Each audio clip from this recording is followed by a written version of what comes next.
Hello, everybody, and I hope that you're doing well. We're moving right along in the term, and this is our last week discussing textual methods in communication research design. So let's go ahead and get into it. So this week, we'll be talking a bit more about the textual research proposal, which is your assignment due on Sunday in lieu of a typical Canvas discussion. I want to make sure to be as clear as possible about what I'm looking for from this assignment, and also to make sure that I'm available to help you as you're preparing to complete that assignment too. After that, we'll talk about the last textual method, which is discourse analysis, and we'll bring in the McCarrow reading, which adds to our understanding of textual methods, including the process of doing rhetorical criticism. Rather than being its own method, think about critical rhetoric as a way of doing one of the methods that we've talked about so far, such as ideological criticism or psychoanalytic criticism. So let's get into it.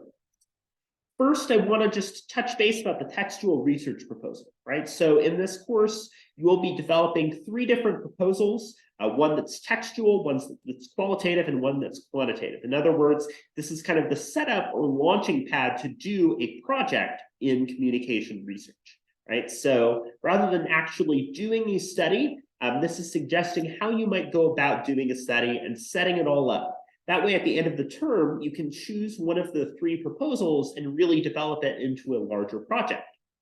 So what I'm asking you to do is to explore textual methods, including semiotics, rhetorical, ideological, psychoanalytic, or discourse analysis, and pick one of them that you would choose to use for this project.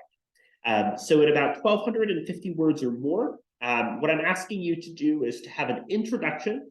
We're explaining the topic or research question that you are presenting. Second, I'll ask you to include a review of literature. And then third, to include a proposed design of the research itself. So I wanted to break down those 3 parts and help you to have as crystal clear as possible what those things would look like. First of all, a good starting point, as you had the chance to do a little bit in last week's Canvas discussion, is to think about your topic and textual method selection. First of all, I think it's good to think about a text that you could choose to analyze. This might be something that you find to be especially provocative, interesting, or engaging. For example, there are a variety of different advertisements the reading has talked about. They've talked about the use of discourse and analyzing various texts. You might choose to look at something like an advertisement, an episode of a television show, or a film, a speech or public address, or a performance, something that stands out to you as especially notable, interesting, and you find yourself wondering, what's going on here? What is it that I can choose to look at? Secondarily, it's important to think about how you go about analyzing that text, right? So we've talked about different methods here of doing semiotic, rhetorical, ideological, psychoanalytic, or discourse analysis. So what is a way to analyze the text that's especially interesting, that's relevant to the ideas that you're trying to get forward? Maybe you're looking at a television advertisement and you're interested in how it's portraying race as it's attempting to advertise a food. So perhaps an ideological criticism is the way to go here. Or perhaps you're addressing a speech such as a famous public address, and you're interested in understanding the strategies that it's using to reach its audience, in which case rhetorical is a good way to go. So what I encourage you to do is to think about a combination of a text that you find interesting with a way of analyzing that text that fits with the goals that you're looking for, right? The research question is essentially you presenting the question that you hope to answer through the process of your project. In other words, you can use the first part of this proposal to establish what this text is that you're choosing to analyze. So for example, perhaps I'm choosing to analyze the television show Abbott Elementary and the ways in which it portrays education and the challenges facing funding for education, right? I'm doing an ideological criticism that's understanding the overall guiding philosophies and beliefs that this television series is representing. And in order to analyze this text, I'm choosing to focus on the first episode. So the key question, right, or the research question that I present is, how does Abbott Elementary ideologically represent the funding challenges of education? Right, that incorporates the actual artifact, and it also incorporates the method to present what I'm hoping to answer through the process of doing this research project. Once you have developed what the introduction is, again, establishing your text and establishing the question that you're presenting, you'll want to make sure to include the literature review. Think about the literature review as an opportunity for you to summarize previous research that is related to the topic that you're giving, right? So what you should do here in the literature review is search for relevant articles that might be similar to what you're exploring in your work. For instance, using Google Scholar, JSTOR, or the EOU library. You might examine research that's using the same methods, for example, looking at ideological criticism. Maybe you have looked at other research that's examining the same text as you. So I might look at articles that also talk about a communication analysis of Abbott Elementary. Or perhaps I'm interested in research related to similar questions. For example, a project that's analyzing how education and education funding is represented on television. When you start to develop a set of articles and sources that you can draw from, the idea is to put that in a paragraph format with a literature review that is surveying and summarizing previous research. It's determining what knowledge currently exists about this topic, but what gaps are there, right? And in what ways is your research helping to address and fill those gaps? Literature reviews can be very long. They can contain a lot of information. For the purposes of this project, it's fine to stick to about 5 to 7 sources, depending upon the amount of information you're finding related to the topic. You can think about this kind of upside down cone or funnel method as a way of structuring your literature review, starting with articles and work that provides background and context that's not super closely tied. For example, maybe I find a couple articles about ideological criticism where I explain the key findings early on. Then I narrow it down a little bit more, maybe to talk about how ideological criticism is being used in television and using that type of analysis. And then I narrow it down further to discuss in a paragraph or two what research is as closely connected to the topic as possible. For example, maybe I talk about the ways in which the challenges of funding in education are portrayed on television ideologically, which closely connects to the research question and goal that I have for this paper on Abbott Elementary. So think about the literature review as a chance to survey other research and to assemble that material together to explain to your readers what you've learned and how that previous research is informing your current work. And then after that, I'm asking you to propose a possible research design. And how you might go about doing that is to identify, first of all, how you're going to go about exploring this project. So if you were actually conducting an ideological criticism of the first episode of Abbott Elementary, you've established what that text is, you've established the method. So I'm going to go in, I'm going to watch the first episode. As I'm watching the first episode, I'm going to analyze, take note, and identify whenever ideology surrounding funding, support for education comes up. I'm going to take a note of that, write that down, and that's how I would conduct analyzing that text. And the findings I would expect to see are discussing the challenges facing education and the determination of teachers and educators to serve diverse students, particularly in light of those challenges, representing the ways in which teachers find themselves in difficult economic situations, but nevertheless engage in strategies of advocacy to address those concerns effectively. So think about this research proposal as including that introduction, establishing the text and your method, the literature review, summarizing the previous work related to the topic, and a research design in which you establish a proposal for how you would go about studying that article. So that being said, I want to move over into discourse analysis, which is our last type of textual method that we'll be looking at before we move on to qualitative methods next week. So discourse analysis is looking at texts, including texts that are spoken, written, or visually presented, and particularly with an eye to how those texts relate or connect to other texts, including the context in which they're using language and the role that these texts are playing in society. Talk a lot about discourse being the role of debate with an eye toward education and discussion and how we're able to utilize that effectively through advocacy. So discourse analysis is broadly examining how interaction is occurring through communication, how people are engaging in online communication, how people are engaging through debate, how people are communicating with one another effectively.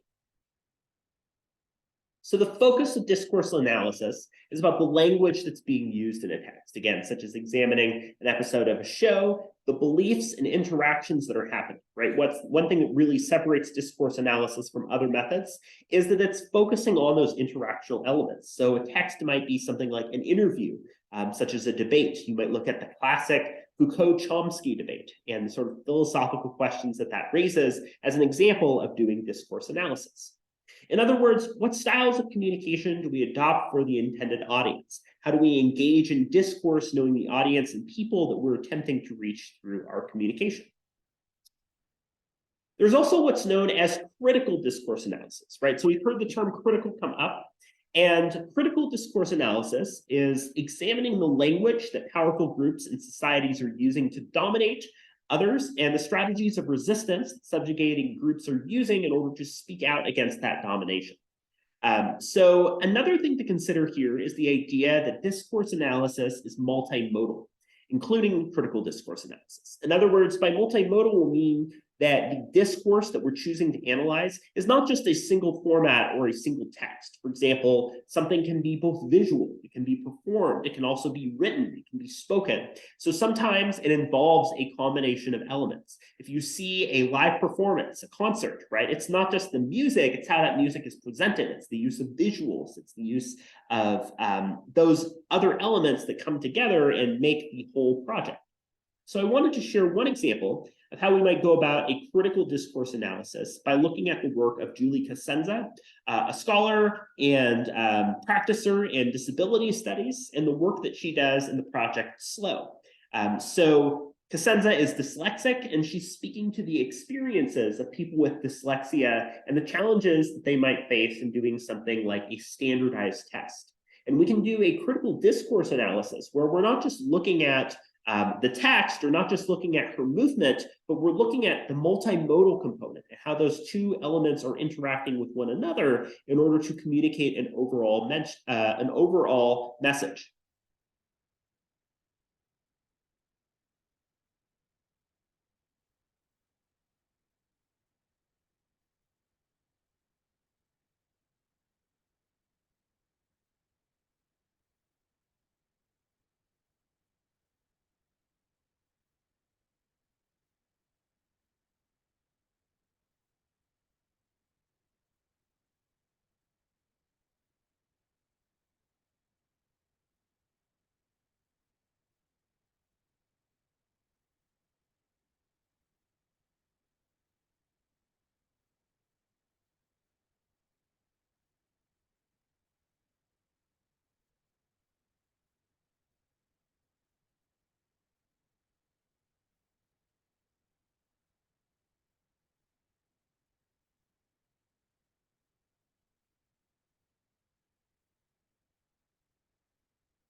So I highlight the Cosenza example because I think this does a great job of showing us some of the ways in which we could conduct a multimodal discourse analysis.